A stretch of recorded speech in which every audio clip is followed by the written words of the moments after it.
प्रिय मित्रों, नमस्कार। आपने 14 अगस्त के स्वतंत्रता की प्लेटिनम जुबली पर बनाए मेरे वीडियो को आपने बहुत पसंद किया और लगभग 13,000 के करीब लोगों ने इसे देखा। कमेंट्स करने वालों को भी धन्यवाद। आज मन हुआ कि एक वीडियो व्यंग्य शैली में बनाया जाए।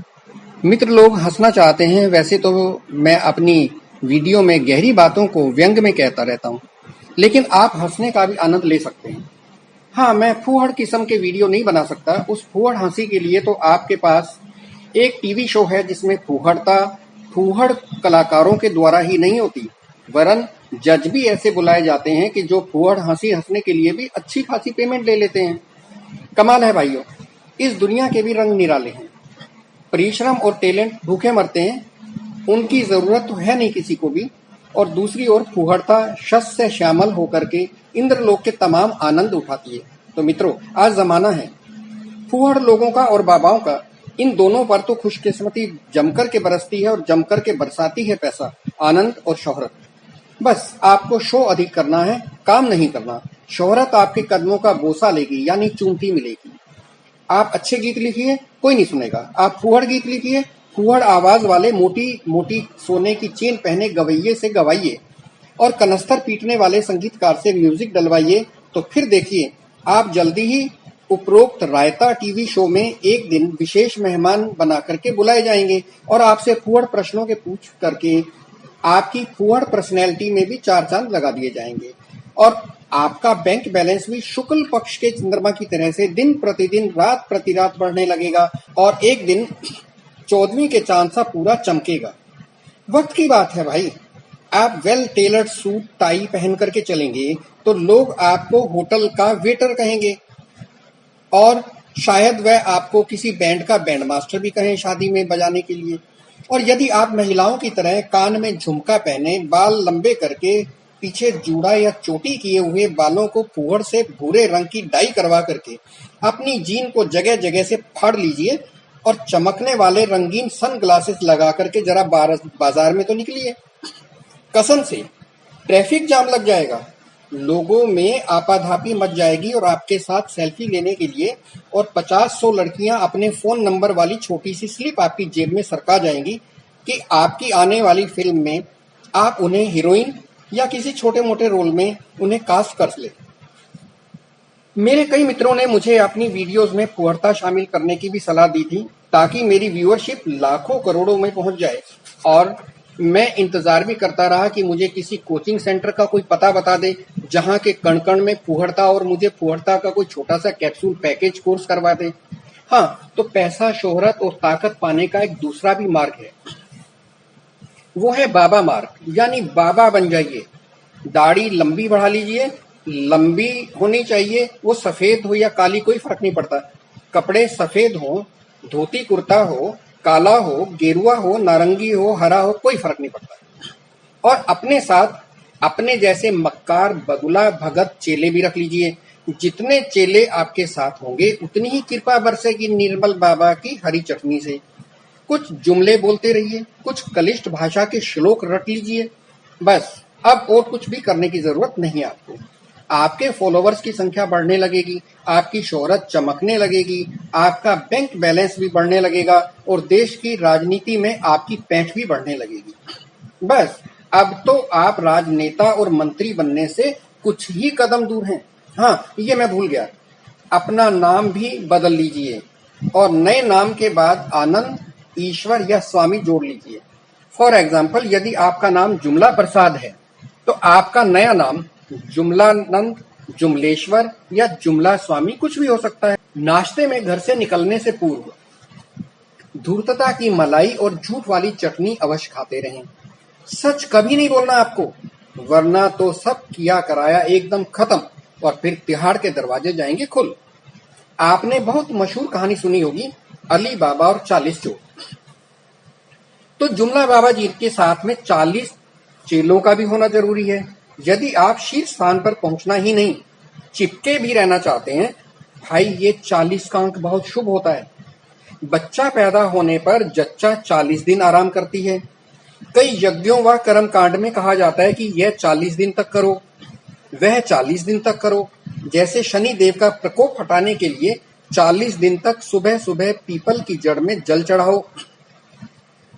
चाणक्य यानी कौटिल्य अपनी पुस्तक अर्थशास्त्र, जिसकी पूरे विश्व में मान्यता है, 2300 वर्ष पूर्व जब कि भ्रष्टाचार आज की तरह चरम सीमा पर था, लिखा था कि भ्रष्टाचार 40 प्रकार का होता है और राज्य के मंत्री और अधिकारी राजस्व चुराने के लिए इन 40 तरीकों का इस्तेमाल करते हैं। और यह चोरी का स्वाद इतना मीठा होता है कि बस एक बार जीभ पर लगा नहीं कि फिर कभी नहीं छूटता। जिस प्रकार पानी में कोई मछली कितना पानी पी गई यह नहीं जाना जा सकता, इसी प्रकार राज्य की जनता यह कभी नहीं जान पाती कि भ्रष्ट अधिकारी, चोर और नेतागण कितना राजस्व डकार गए, कितनी रिश्वत खा गए। तो बाबा भी 40 चोर इसलिए साथ में रखते हैं कि प्रत्येक चोर भ्रष्टाचार की 40 में से कम एक में तो अवश्य ही पारंगत होगा। तो मित्रों, अब मैं एक राजा की कहानी सुनाता हूँ।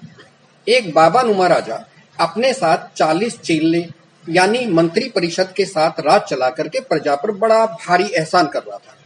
राजा की 2 रानियां थी, लीगर रानियों की बात कर रहा हूं मैं।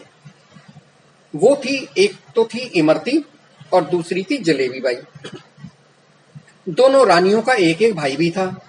इमरती का भाई था गोबीचंद और जलेबी बाई का भाई था बैंगन लाल। गोबीचंद बड़ा धूर्त था, सियार जैसा, और बैंगन लाल तो बस वो तो बैंगन लाल ही था ना, सादा और ईमानदार।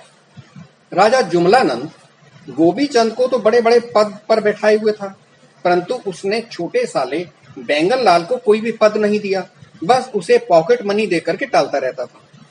गोबीचंद को जो भी पद दिया गया वह वहीं से बैकडोर से खूब कमीशन बनाता और अपने जीजा यानी राजा जुमलानंद को भी 50-50 दे देता था। राज बड़े आराम से चल रहा था, मौज। जब कहीं से गोबीचंद की शिकायतें रिश्वत खाने की अधिक आने लगती तो बस उसका विभाग बदल दिया जाता और जनता शांत हो जाती। रानी जलेबी बाई को बहुत जलन होती और क्रोध आता। उसने राजा से कहा, यदि मेरे भाई बैंगन लाल को आपने कोई विभाग का हेड नहीं बनाया तो 1 सप्ताह में मैं चली जाऊंगी मायके। राजा डर गया। उसने एक नई कमेटी बनाई, एक कमीशन बनाई और उसका नाम रखा कुत्ता मार कमीशन, और उसका चेयरमैन बना दिया बैंगन लाल को। और जलेबी बाई से बोला, देख रानी, तेरा भाई है तो बिल्कुल बेवकूफ। मैंने कहा कि राज्य की गलियों में कुत्ते बहुत हो गए हैं, इनको मारना है। इस कमीशन के हेड यानी आपके भाई बैंगन लाल को जिम्मेदारी सौंपी गई है कि 6 महीने में राज्य के सभी कुत्ते मार दिए जाएं।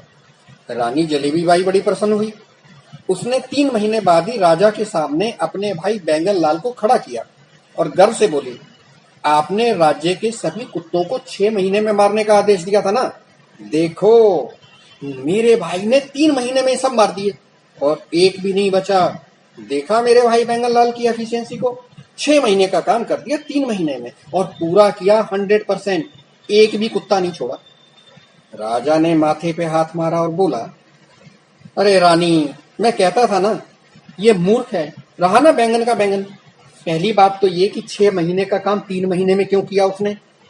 अरे 6 महीने में करता और भी मैं टाइम को एक्सटेंड कर देता, 2 साल 3 साल तक चलाता, अरे आराम से रहता, मैं कमीशन का टाइम एक्सटेंड कर देता, मजे से वेतन लेता, बंगले में रहता, नौकर सुविधाएं लेता रहता। और दूसरी क्या जरूरत थी 100% कुत्ते मारने की? अरे भाई 75% मार देता ना, 25% को छोड़ देता। वो 25% तेजी से बच्चे पैदा करते। अरे भाई एक बार में 6 बच्चे पैदा करते हैं ना वो, तो वो अगले साल तक फिर 100% हो जाते और फिर वो 75% मारता, 25% छोड़ देता। ये सिलसिला अनंत काल तक चलता रहता और बैंगन लाल ताउम्र चेयरमैन बना रहता, मौज मस्ती करता, बंगले का, नौकरों का सब स्वाद उठाता। अब जब 100% ही मार डाले ना भाई, तो फिर नया कौन सा कमीशन बनाऊं मैं उसके लिए और इसका चेयरमैन बनाऊं? अब रानी जलेबी बाई को समझ में आया कि मेहनत और ईमानदारी कुछ नहीं है, चालाकी और मक्कारी अपने कैरेक्टर में होना बहुत ही जरूरी है। तभी राजा के गृह मंत्री में से एक का गुप्त संदेश आया और बताया कि उनकी दूसरी रानी इमरती के भाई गोबीचंद का बहुत अधिक अब शिकायतें आ गई हैं रिश्वत की। एक अखबार में भ्रष्टाचार की खबरें छाप दी हैं और उसका हाल ही में बदला गया विभाग भी जल्दी से बदल करके कुछ दिन ऐसी जगह उसका तबादला कर दीजिए जहां रिश्वत की कोई गुंजाइश नहीं हो। राजा ने गोपीचंद को समुद्र के किनारे नियुक्त कर दिया एक रजिस्टर देकर के बैठ करके किनारे आ रही लहरों की गिनती करते रहो और रजिस्टर में उसकी ठीक से गिनती लिखते रहो। यहां रिश्वत की कोई गुंजाइश नहीं थी। परंतु तीसरे ही दिन राजा जुमलानंद को फिर समाचार मिला कि उनके साले गोपीचंद ने तो वहां पे भी भ्रष्टाचार के सारे रिकॉर्ड तोड़ दिए। उसने व्यापारिक पानी के जहाजों को 2 किलोमीटर दूर खड़ा करवा दिया था समुद्र में कि आगे नहीं आना, इससे पानी की लहरें डिस्टर्ब होती हैं और उन्हें गिनना असंभव हो जाता है। यह राजा को हुक्म है। उसके दलाल जहाजों के मालिकों से मोटी रकम ऐंठ रहे हैं और जिससे पैसा अच्छा मिल जाता है रात को उसे किनारे लगवा देते हैं और उसका माल उतरवा देते हैं, चढ़वा देते हैं। राजा को तो यह आइडिया कभी आया ही नहीं था। अब उसने 41वां मंत्रालय तुरंत नया बनवा दिया और उसका नाम रख दिया ministry of surface sea relationships, यानी भूमि जल संबंध मंत्रालय, और अपने साले गोपीचंद को उस मंत्रालय का जीवन पर्यंत मंत्री बनवा दिया। तो देखो मित्रों, आइडिया होना चाहिए, आइडिया, इनोवेटिव आइडिया जो असंभव को भी संभव कर दे।